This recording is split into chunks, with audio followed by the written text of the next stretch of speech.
નમસ્કાર શ્રોતા મિત્રો, આકાશવાણી અમદાવાદના પ્રાદેશિક સમાચાર વિભાગ દ્વારા રજૂ કરવામાં આવે છે સાપ્તાહિક કાર્યક્રમ સમાચાર દર્પણ. ખૂબ ખૂબ સ્વાગત છે આપ સૌનું સમાચાર દર્પણના આજના અંકમાં. સૌપ્રથમ સાંભળીએ આજના અંકની એક ઝલક. અમદાવાદમાં 149મી રથયાત્રામાં ભક્તોનું ઘોડાપૂર, જય જગન્નાથના નારાઓથી વાતાવરણ ગુંજી ઉઠ્યું. ભાવનગર, જૂનાગઢ સહિત રાજ્યભરમાં અનેક સ્થળોએ જગતના નાથ જગન્નાથની ભવ્ય રથયાત્રાનું આયોજન.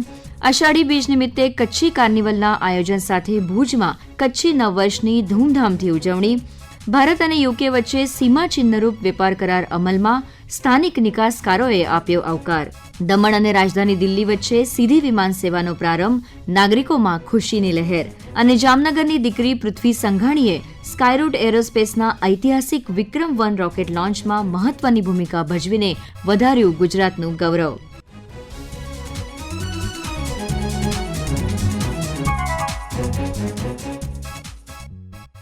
નમસ્કાર શ્રોતા મિત્રો, અષાઢી બીજના પાવન અવસરે સમગ્ર ગુજરાત ભક્તિમય વાતાવરણમાં ડૂબી ગયું હતું. અમદાવાદમાં વર્ષો જૂની પરંપરા મુજબ ભગવાન જગન્નાથ, બહેન સુભદ્રા અને ભાઈ બળભદ્ર સાથે નગરચર્યાએ નીકળ્યા હતા. શહેરમાં યોજાયેલી આ 149મી ભવ્ય રથયાત્રામાં પ્રભુની એક ઝલક મેળવવા માટે આસપાસના ગામડાઓથી પણ મોટી સંખ્યામાં માનવ મહેરામણ ઉમટી પડ્યું હતું, જેના કારણે સમગ્ર વાતાવરણ ભક્તિ અને હર્ષોલ્લાસથી ગુંજી ઉઠ્યું હતું. સાંભળીએ આ અંગેનો એક વિશેષ અહેવાલ.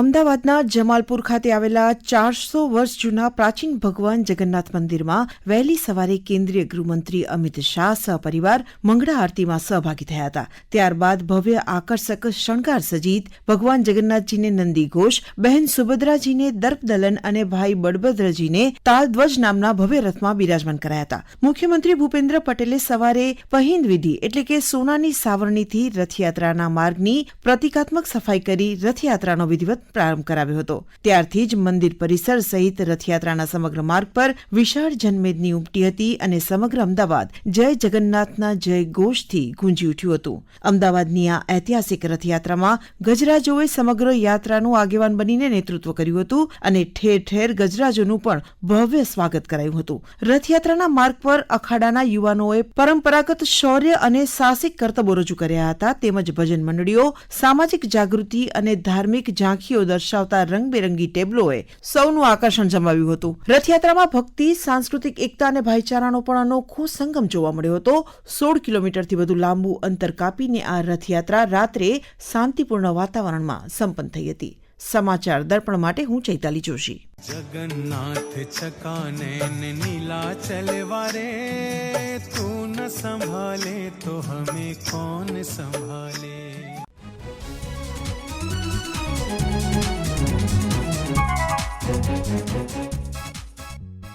રાજ્યના અન્ય શહેરોમાં પણ ખૂબ ઉત્સાહભેર રથયાત્રાઓ યોજાઈ ગઈ. સૌરાષ્ટ્રની વાત કરીએ તો ભાવનગરમાં યોજાતી રથયાત્રા અત્યંત જૂની અને જાણીતી છે. ભાવનગરમાં સંતો મહંતોની પવિત્ર ઉપસ્થિતિમાં ભગવાન જગન્નાથની 41મી ભવ્ય રથયાત્રા યોજાઈ હતી. જય જય જગન્નાથ અને હાથી ઘોડા પાલખી, જય કનૈયા લાલ કીના નાદ સાથે શહેરમાં ભારે ઉમંગ જોવા મળ્યો હતો. આ રથયાત્રા દરમિયાન શ્રદ્ધાળુઓ માટે 3 ટન ચણાની પ્રસાદીનું પણ ભવ્ય વિતરણ કરાયું હતું. સાંભળીએ આ અંગે અમારા પ્રતિનિધિ સુરેશ ત્રિવેદીનો અહેવાલ.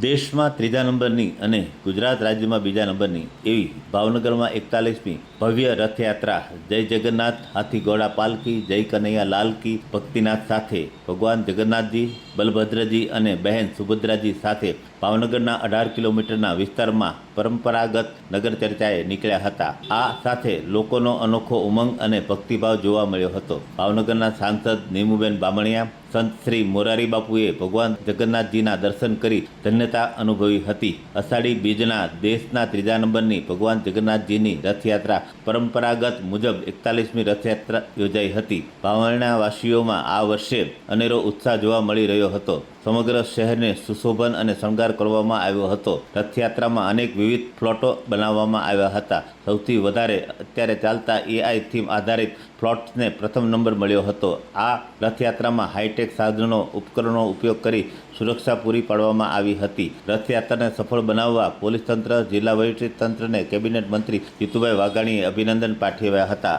આકાશવાણી સમાચાર, સુરેશ ત્રિવેદી, ભાવનગર. ભાવનગરની જેમ જ ઐતિહાસિક નગરી જૂનાગઢમાં પણ રથયાત્રાને લઈને અદ્ભુત ઉત્સાહ જોવા મળ્યો હતો. જૂનાગઢમાં જગન્નાથ મંદિર ખાતેથી યોજાયેલી 22મી ભવ્ય રથયાત્રામાં પણ મોટી સંખ્યામાં સાધુ સંતો અને શ્રદ્ધાળુઓ જોડાયા હતા. વિગત આપી રહ્યા છે અમારા પ્રતિનિધિ સંજીવ મહેતા. જય રણછોડ માખણચોરના જયઘોષ વચ્ચે જૂનાગઢમાં પણ ભગવાન જગન્નાથજીની 22મી રથયાત્રા નીકળી હતી. ભગવાન જગદીશ, ભાઈ બલરામ અને બહેન સુભદ્રાના રથની પહિંદ વિધિ કર્યા બાદ ભાવિકોએ દોરડા વડે ત્રણેય રથને ખેંચીને ધન્યતાની લાગણી અનુભવી હતી. રોડ ઉપર બંને બાજુ ઉપસ્થિત ભાવિકોને મગ અને ચણા પ્રસાદનું વિતરણ કરવામાં આવ્યું હતું. તો બીજી તરફ અલગ અલગ જળના માધ્યમથી ભગવાનને જળ, દૂધ, દહીં અને મધનું પંચામૃત અને ઔષધીય દ્રવ્ય સાથે અભિષેક પણ કરવામાં આવ્યો હતો. જગન્નાથ મંદિર ખાતે વિષ્ણુ યાગ યજ્ઞ અને સત્યનારાયણ ભગવાનની પણ કથાનું આયોજન કરવામાં આવ્યું. આમ અષાઢી બીજે જૂનાગઢ વાસીઓ ભગવાન જગદીશમય થતા જોવા મળ્યા હતા. બીજી તરફ જૂનાગઢ જિલ્લાના ભેસાણ તાલુકાના પરબધામ ખાતે પરંપરાગત લોકમેળો ભરાયો હતો. સંત અમર દેવીદાસની સમાધિના દર્શન કરવા માટે સૌરાષ્ટ્રભરમાંથી ભાવિકો જોડાયા હતા.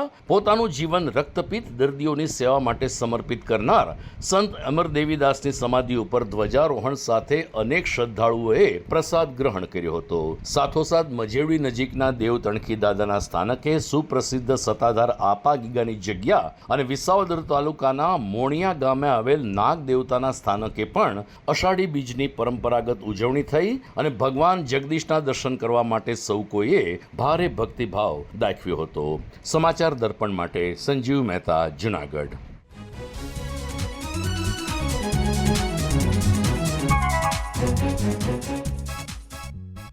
શ્રોતા મિત્રો, હવે વાત કરીએ કચ્છી સંસ્કૃતિના અનન્ય પર્વની. અષાઢી બીજના પાવન અવસરે ખમીરવંતા કચ્છી લોકોએ પોતાના આગવા અંદાજમાં કચ્છી નવવર્ષની ઉત્સાહભેર ઉજવણી કરી છે. કચ્છી સંસ્કૃતિ મુજબ અષાઢી બીજે નૂતન વર્ષનો આરંભ ગણાય છે. ભુજ ખાતે સાંસદ કાર્નિવલના ભવ્ય આયોજન થકી નવા વર્ષના વધામણા કરવામાં આવ્યા હતા, જેમાં કચ્છના સાંસ્કૃતિક રંગો પણ જોવા મળ્યા હતા. સાંભળીએ આ અંગે અમારા પ્રતિનિધિનો અહેવાલ. પ્રધાનમંત્રી નરેન્દ્ર મોદીના આહવાનને ઝીલી લઈ કચ્છના સાંસદ વિનોદ ચાવડાએ ગયા વર્ષથી આષાઢી બીજ કચ્છી નવા વર્ષના દિવસે સાંસદ કચ્છ કાર્નિવલ યોજવાની પરંપરા શરૂ કરી છે, જેને આગળ ધપાવતા આ વર્ષે સતત બીજી વાર ભુજના હમીસર કાંઠે કચ્છી નવા વર્ષના દિવસે સાંસદ કચ્છ કાર્નિવલનું આયોજન કરવામાં આવ્યું હતું. ભુજના હમીસર કાંઠે આયોજિત આ કાર્નિવલમાં કચ્છના અલગ અલગ વિસ્તારની 47 કૃતિમાં 1200થી વધુ કલાકારોએ પોતાની કલાના કામણ પાથર્યા હતા. વિજેતાઓને રોકડ પુરસ્કારથી પુરસ્કૃત કરવામાં આવ્યા હતા. આ કાર્નિવલ દરમિયાન કચ્છની લોકકળા, સંસ્કૃતિ અને કળા વારસાનો વૈભવ છલકાયો હતો. કચ્છ ઉપરાંત દેશના અલગ અલગ પ્રાંતની સંસ્કૃતિનો સમન્વય પણ કચ્છ કાર્નિવલમાં જોવા મળ્યો હતો. કચ્છ કાર્નિવલને નિહાળવા માટે મોટી સંખ્યામાં લોકો ઉમટી પડ્યા હતા. હેમાંગ પટણી, ભુજ.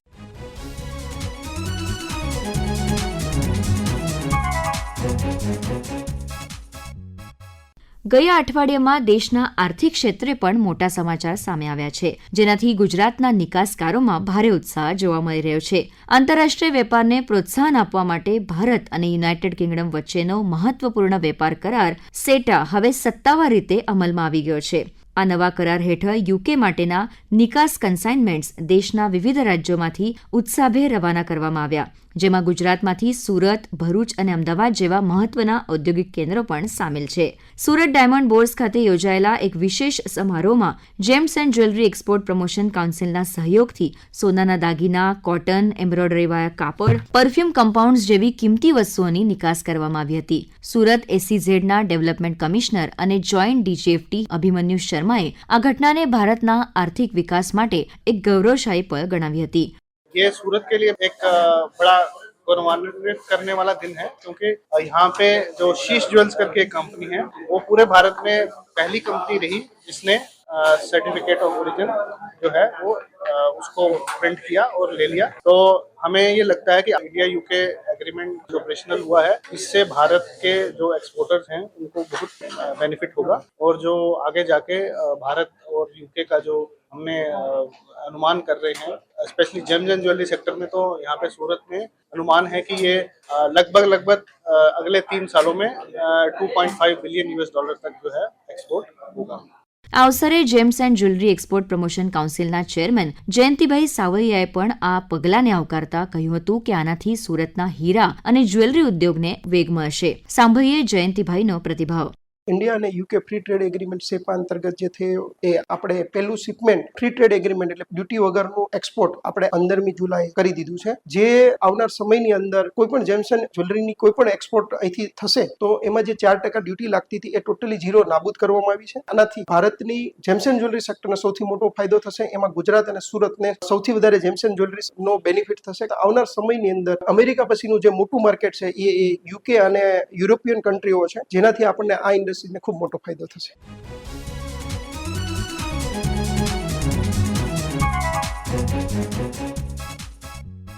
વેપારની વાત ચાલે છે તો વેપાર અને વિકાસ માટે જરૂરી તેવા કનેક્ટિવિટીની વાત પણ ચોક્કસ થાય. કેન્દ્રશાસિત પ્રદેશ દમણ માટે ગયું અઠવાડિયું ઐતિહાસિક રહ્યું છે.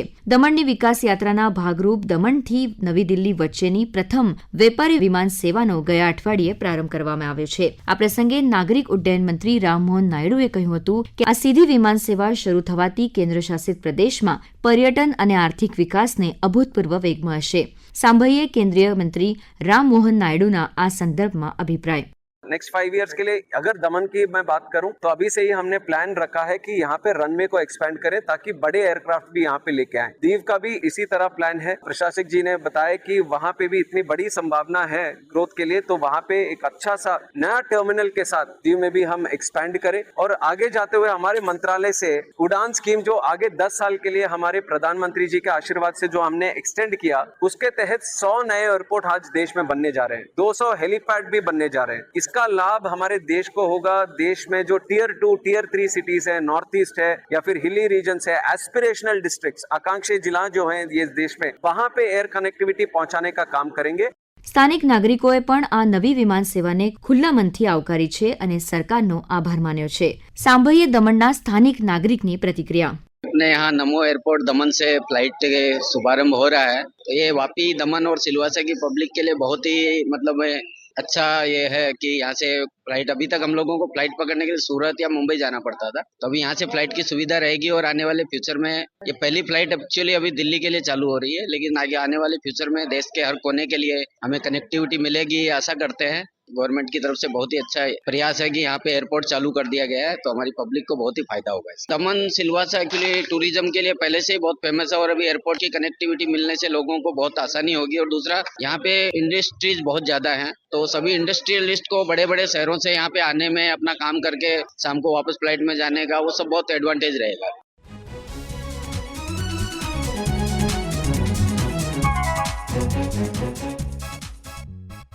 શ્રોતા મિત્રો, કાર્યક્રમના અંતમાં હવે આપણે વાત કરીએ ગુજરાતની એ પ્રતિભાની જેમણે અવકાશ વિજ્ઞાન ક્ષેત્રે દેશભરમાં ડંકો વગાડ્યો છે. વાત કરીએ જામનગર જિલ્લાના વિભાપર ગામની એક સામાન્ય પરિવારમાંથી આવતી દીકરી પૃથ્વી સંઘાણીની અને તેના અનન્ય સિદ્ધિની. તાજેતરમાં દેશની પહેલી ખાનગી એરોસ્પેસ કંપની સ્કાયરૂટ એરોસ્પેસના અત્યંત મહત્વપૂર્ણ અને ઐતિહાસિક એવા વિક્રમ-1 રોકેટ લોન્ચિંગમાં પૃથ્વી સંઘાણીએ કંટ્રોલ સિસ્ટમ લીડ તરીકે એક અત્યંત જવાબદારીભરી અને મહત્વની ભૂમિકા અદા કરી છે. પોતાની મહેનતના બળે તેમણે સમગ્ર દેશ અને ગુજરાતમાં, ખાસ કરીને જામનગરમાં નામ રોશન કર્યું છે. પૃથ્વીની આ ગૌરવશાળી સફર અને તેની અભૂતપૂર્વ સફળતા વિશે વાત કરતા તેમના પિતા દિનેશભાઈ સંઘાણીએ ગર્વ અનુભવતા આ મુજબ જણાવ્યું.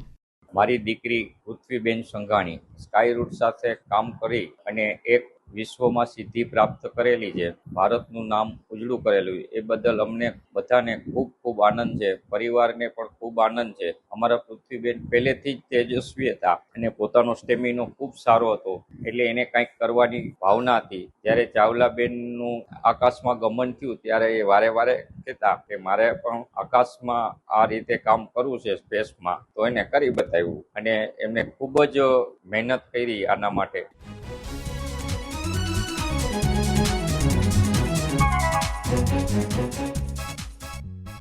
તો શ્રોતા મિત્રો, આ સાથે સમાચાર દર્પણનો આજનો અંક અહીં પૂર્ણ કરીએ છીએ. ફરી મળીશું આવતા મંગળવારે રાત્રે 9:15 કલાકે એક નવા અંક સાથે. ત્યાં સુધી નમસ્કાર.